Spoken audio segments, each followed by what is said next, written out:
critério A, então, são 3. Reciprocidade socioemocional, que se divide em várias questões. Comunicação não verbal, comportamentos comunicativos não verbais e desenvolvimento, manutenção, entendimento das relações. Não olhar no olho, por exemplo, ou alterações no contato visual também é muito comum. A criança autista não olha no olho. E aí estaria na comunicação não verbal, um déficit aí. Mas só isso. E quando a criança olha? Então, isso exclui ela do TEA, né? Assim como uma criança que não olha no olho não inclui, quando ela olha, não exclui, tá? Então, são uma série de coisas. E é por isso que quando a gente faz a avaliação, a gente tem que fazer falseamento de hipóteses, tá? Que quando você faz um curso de capacitação desse nível que eu tô falando pra vocês, você aprende a falsear a hipótese, tem a observação tem o olhar de vários observadores, tem a gravação, tem várias técnicas que se faz para sistematizar esse olhar. Aonde dá chabu? Mais chabu, porque pra gente fechar a TEA, a comunicação social tem que estar alterada.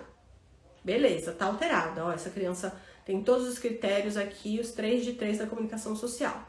Aí quando chega no B, os profissionais muitas vezes não sabem nem que isso se divide em 2 critérios, são separados. Misturam muito a estereotipia com a comunicação social, como se fosse assim, sinais de TEA tudo junto e misturado.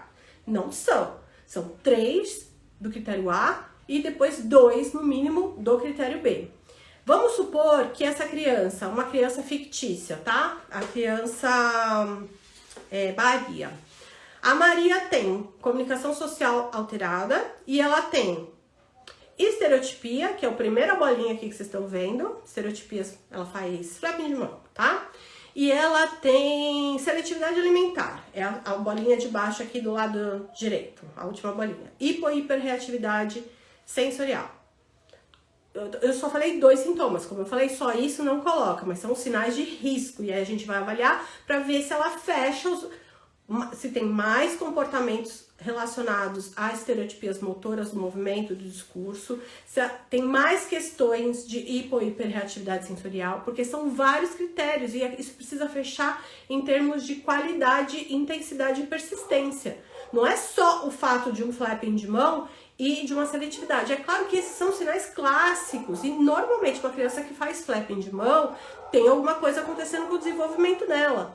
Uma criança com seletividade alimentar tem alguma coisa acontecendo com o desenvolvimento dela, assim como uma criança com atraso de fala. É TEA? Não necessariamente, mas há algum transtorno aí acontecendo e a gente precisa descobrir o que está acontecendo.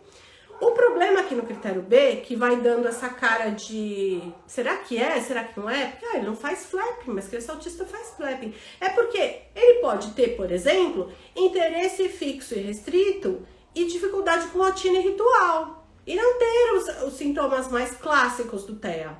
Por exemplo, como a estereotipia e as questões de hiperreatividade sensorial, criança tampa o ouvido, enfim.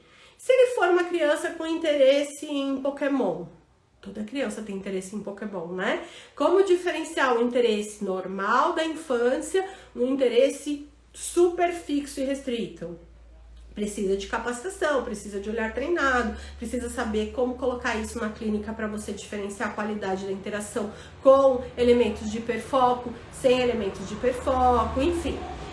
Então, a depender de quais os critérios a criança preenche no B, um profissional menos experiente, ele vai achar que essa criança não está no espectro, porque não tem os sinais típicos, clássicos do autismo. E aí entram os mitos e fake news, né? Que a criança tem que ter estereotipia, que a criança tem que ter questões sensoriais. Ah, não, mas ele não tem, ele só tem dificuldade com rotina e tem um interesse lá por sei lá, países. Né? Não tem, então não deve ser. Eu devo estar fazendo alguma coisa errada, né? Então dá insegurança e o profissional não... E a mesma coisa, não tem o peso, sabe? Igual na escola, essa prova tem peso 3, não tem peso. Uma criança pode ter interesse restrito e seletividade, uma criança pode ter dificuldade com rotina e seletividade, ela pode ter estereotipia e rotina, ela pode ter 3, ela pode ter os 4, isso também não implica em gravidade, tá? Ela tem muitos critérios, você preenche muitos critérios, então, então o caso é mais grave, até porque a gente não fala mais em gravidade, a gente fala em níveis de apoio. Então é isso que dá a confusão quando o profissional não tem a fundamentação teórico-prática da Chabu, tá?